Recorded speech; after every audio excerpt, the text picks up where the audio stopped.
Hi everyone, my name is Jody and this is a continuation of the previous video that I did last week, which focused on finding different ways to stay healthy during the coronavirus pandemic.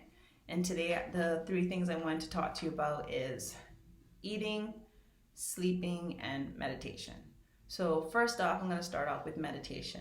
I know when people hear the word meditation, sometimes people kind of like, and they kind of link it like, to certain religions. But I'm strictly talking about meditation that just focuses on breathing technique, just focusing on your breath, focusing on clearing your mind. Because right now, as I said in my previous video, it's very important that we do things that are going to help us stay positive, and meditation is a great way to do that. If you are able to find some quiet time, some alone time between, for 10 to 15 minutes where you can do your devotions and you can pray and do your meditation, I promise you'll be setting yourself up good for the rest of the day. The two apps that I have on my phone that I use, one is called Calm and the other one is called Balance. So this is the Calm app and this is the Balance app. I've used Calm for about 2 years and I absolutely love it. It is one of my favorite apps. The Balance one I just started doing, this is actually my third day, and so far it's good. But if I had to choose out of the two, I would definitely say go with the Calm app, because the thing is, it has a lot of features with it. And let me see if I can show you some of them. So they have it where if you are someone who struggles in the night with sleep, you just click on the sleep button and it has all these different stories, basically. I guess you could say bedtime stories. And the individual that reads the stories to you, it's between a man or a woman, obviously, but they have the most calming, soothing voices ever. I mean, before you know it, you fall asleep before the story is over, right? And I guess that's the purpose of the whole sleep option. And then they have a meditating option where, they have different topics that if there's a skill you want to work on, they have the different skills. They even have music. So if you simply just want to sit in the corner of your room on a couch and just sit in silence, they have music, and it is absolutely a great app. Like I said, I like the Balance one, but because I've used Calm for so long and I know what it's capable of, I would definitely suggest downloading the Calm app if you had to choose out of the two. Alongside with that, just being mindful of what you're eating and drinking. I know right now there's this big temptation to just snack, watch movies all day, and not saying anything's wrong with that, because it's important that we do things that are relaxing and that make us feel comfortable and help make us feel good. But just again, the balance. If you are constantly eating something that is high in sugar, high in salt, high in fat, high in calories, I would advise you to just kind of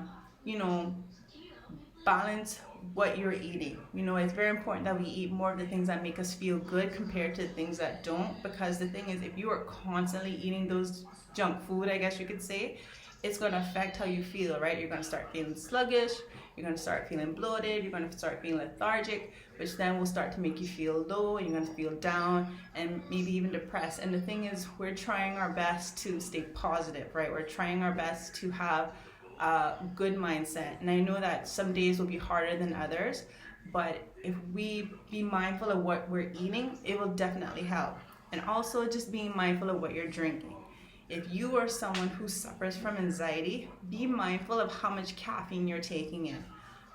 As I said to you before, I suffer from anxiety and I have to be very careful of how much caffeine I take in. So for example, I can't drink sodas because they automatically give me a headache.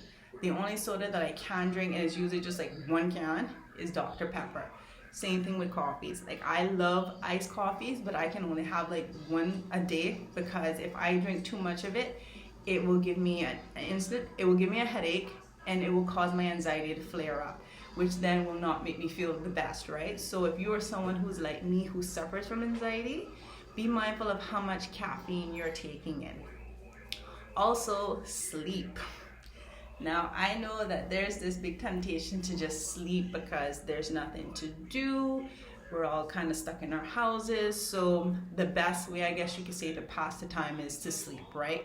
And if you are someone who unfortunately is not working right now, or you don't have that much of a workload, then yeah, sleep is probably like one of the main things that you're doing right now. And I just want to encourage you to, just again, be mindful of how much you're sleeping. If you are someone who has a routine of I go to sleep at 10 and I wake up at 7, try your best to keep that routine at least between Sunday and Thursday, because Fridays, Saturdays are the weekends. But try your best to keep that routine. And in all honesty, I would just say try your best to keep a schedule and a routine each day. I think if we have this mindset that, okay, tomorrow I'm going to do this and this and this, it'll help us have a better aspect, a better perspective of the day. Because I think if we just kind of, oh, well, let's see how each day goes, I'll just do whatever, I think that's when it's really going to cause us to feel low and make us feel like as if we have no control of our lives, we have no control of what is happening. And the thing is, we do have some control. No, we can't control the coronavirus in a sense. I mean, we can't by staying home and following the rules, but overall, we can't really say, okay, hey, coronavirus, you need to stop now, and it's going to stop. But what we do have control of is how we think, what we're doing every day. We have control of, okay, I'm going to go clean my house today. I'm going to go sort through my things. I'm going to control how I feel today. So I'm going to go for a walk. I'm going to go outside. I'm going to meditate. I'm going to pray. We do have control of those things. And I think it's really important that we remember that. I think that for some of us, we're starting to develop this victim mentality where we just kind of make the world take control of how our lives are right now. And the thing is, that's not true. Yes, we have to follow the rules so that this pandemic can, stop. But we do have control of the things around us, So I think it's just important that we remember that. So to me, if setting a schedule the night before is good for you, then do it. If setting a weekly schedule helps you, then do it. Because basically the main message I'm trying to get across to everyone is whatever it is that's going to make you feel good, and that is positive. Because I know when I say the word makes you feel good, that has different definitions to different people. So I'm going to say things that are positive, that are creative, things that are going to help you in the long run. I would definitely encourage you to do that.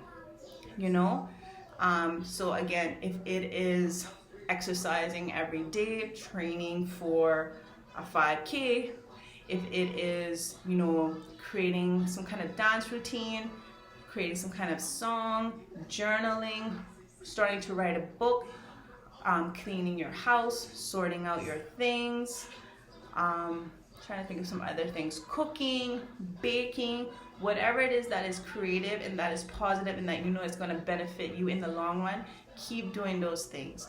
I know that some days are better than others, and we're going to have our down days and our high days and our good days and our bad days, and that's just in general, that's just how life is. But I think it's very important that we remember that we are in control of how we think and how we feel, right? Because feelings are fleeting, right? My dad always says that. Feelings are fickle, feelings are fleeting. Yeah, you might feel this way, but don't make that feeling your truth. And I think that's one of the things that we kind of do a lot. Like, oh, I feel this way, so this must be how it really is. And that's not the case. Feelings are fickle, feelings are fleeting, feelings come and go. So make sure to not make your feelings become your truth. And that's pretty much all I wanted to say for today. I hope what I said was helpful, because that's the whole purpose of this channel, right? Is to give positive information and give positive advice on ways to just help us all together as a community. So thank you so much for watching, and please stay tuned for next week's video. Bye.